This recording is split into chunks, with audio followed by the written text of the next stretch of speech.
हो जाए तो फिर उसके लिए कुछ बचता नहीं है। उसका जो सर्वत्र है वो शून्य हो जाता है। क्यों? अब सर्वत्र शून्य हो गया।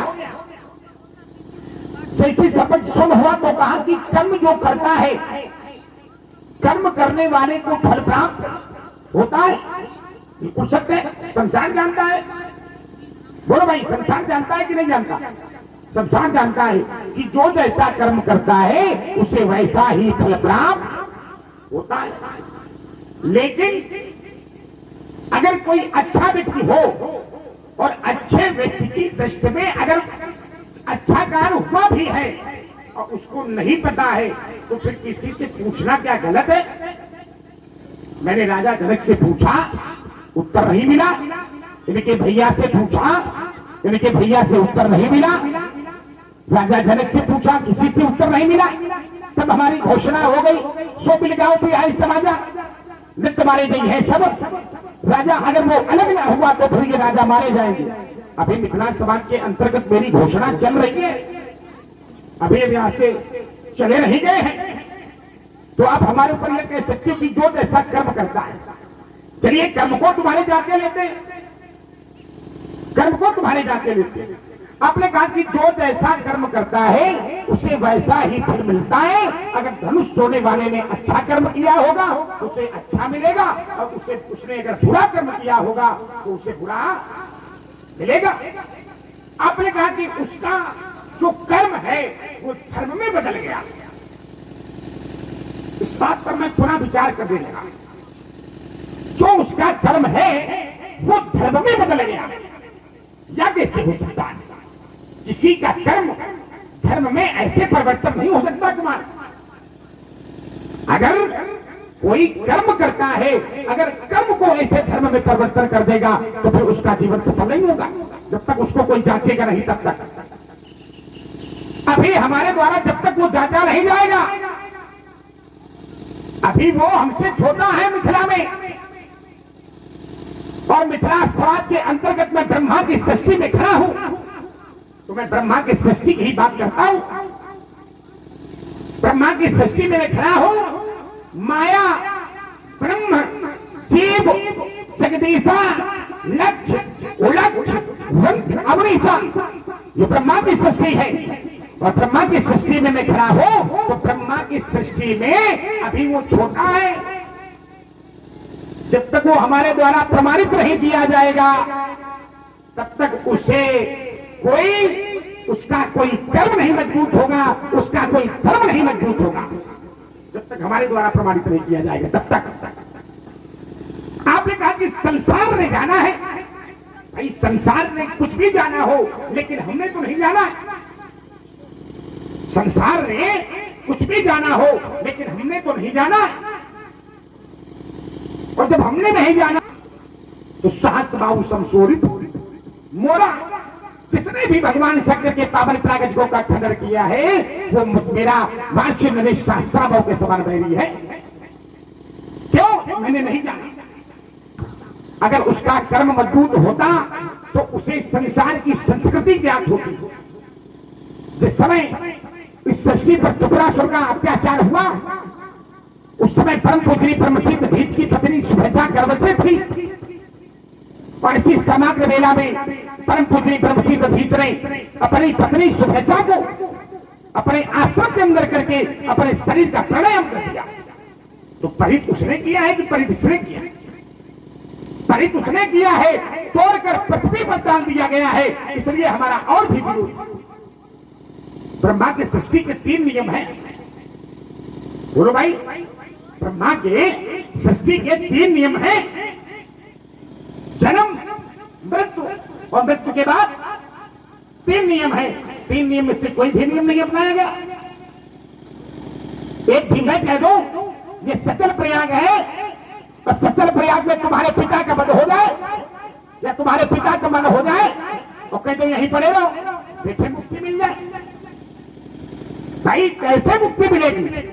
और मुक्ति दिलवाना क्या परम धर्म होता है किसका? जो कर्म करता है। अगर उसने मुक्ति दिलवाई होती तो उसका यह परम धर्म कर्म धर्म में परिवर्तन हो जाता, उसने ऐसा कार्य नहीं किया।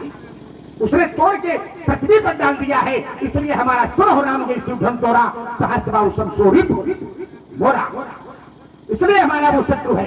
आपने कहा कि जानते हो नहीं और उसे शत्रु मान रहे हो। भाई विश्वास से जानना होता है कि जानने से विश्वास होगा। जय श्री राधे। और गुलाब सिंह चंदेल देशमुख राय भगवान परशुराम के चरणों में समर्पित। एक बात हमको यह बताएं, गुमान लक्ष्मण कह रहा है कि आप जानते नहीं हो, लेकिन आपने उसे शत्रु क्यों मान लिया? देखो, विश्वास से प्रीत होती है। जिसके हृदय में विश्वास होता है तो उसके हृदय में प्रीत भी होती है। अभी हमारे हृदय में विश्वास नहीं हो पा रहा है कि धनुष किसने तोड़ा।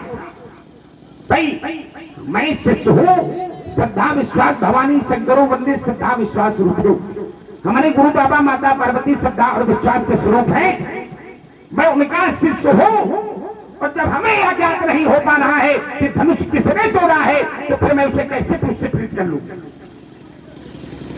भाई विश्वास सबसे बड़ा है। बट विश्वास अचल निधर्मा और तीर्थ राज सभा सुकर्मा। बट विश्वास है, और विश्वास जब तक हृदय में जागृत नहीं होगा तब तक किसी को कोई जान नहीं सकता है, चाहे वो सामने ही क्यों ना बैठा। भाई विश्वास से बड़ा संसार में कुछ नहीं है। इसलिए हमें विश्वास नहीं है, इसलिए मैं उसे शत्रु मान रहा हूं। और जब हमें विश्वास हो जाएगा तो वो चाहे अच्छा हो और चाहे बुरा हो, अगर अच्छा होगा तो मैं उसे हृदय से लगाऊंगा, अगर बुरा होगा तो हमारा उससे युद्ध होगा। हमारे द्वारा जो उसे दंड दिया जाएगा, या तो वो स्वीकार करेगा, या तो वो जो दंड देगा वो मैं स्वीकार करूंगा। इसलिए क्योंकि अभी विश्वास नहीं है, पहले विश्वास जागृत कराओ, इसके बाद में हमसे कहो कि आप उसे जानते नहीं। मैं तो संसार को जानता हूं। पूछत जान अजान जिन व्याप्य को शरीर, मैं तो सब जानता हूं, लेकिन जब तक विश्वास नहीं होता है तब तक मैं आप को जान नहीं सकता हूं। तो सर्वप्रथम है विश्वास।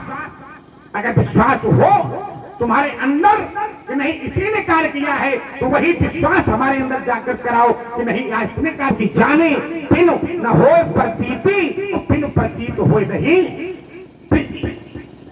तो इसलिए आपने कहा कि अपने स्वभाव में परिवर्तन करो। देखो कुमार, मेरा स्वभाव बहुत अच्छा है, मेरा स्वभाव बहुत अच्छा है। क्यों? क्योंकि जो जिसके स्वभाव में होता है बस उसी में उसके दर्शन होते हैं। जैसे मिथिला में एक महापुरुष का आगमन हुआ, मैं उसे बहुत अच्छा मानता हूं, और जब जिस समय उसका आगमन हुआ तो मिथिला वासियों ने क्या किया? चमकी रही जाती रही भावना जैसी, तो प्रभ मुहूर्त देखी जिन तैसी।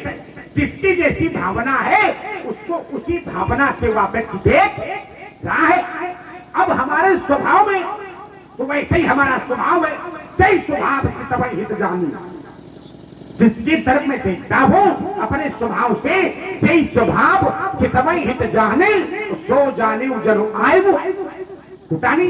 किसी की तरफ देखता हूं तो जानता है मेरी मृत्यु निकट है, किसी की तरफ मैं देखता हूं तो मृत्यु निकट है। कोई अपने स्वभाव से देख रहा है, हमारा स्वभाव तो वही है, लेकिन तुम अपना स्वभाव बदलो और ये संसार का, ये मिथिला वासियों का स्वभाव बदलो, तो फिर सब कुछ याद हो जाएगा। हमारा स्वभाव वही है और वही रहेगा।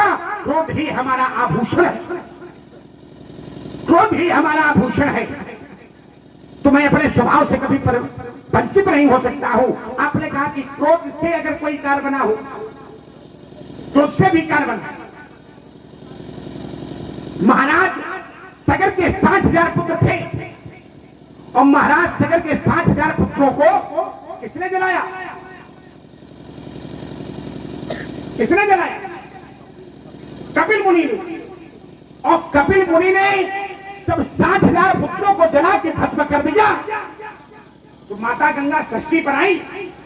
अगर कपिल देव क्रोध न करते, 60,000 पुत्र जल के भस्म न होते, तो क्या भागीरथी तपस्या करते और अगर भागीरथी तपस्या न करते तो माता गंगा इस सृष्टि पर नहीं आती, और माता गंगा सृष्टि पर नहीं आती तो 60,000 पुत्रों का उद्धार न होता और संसार में किसी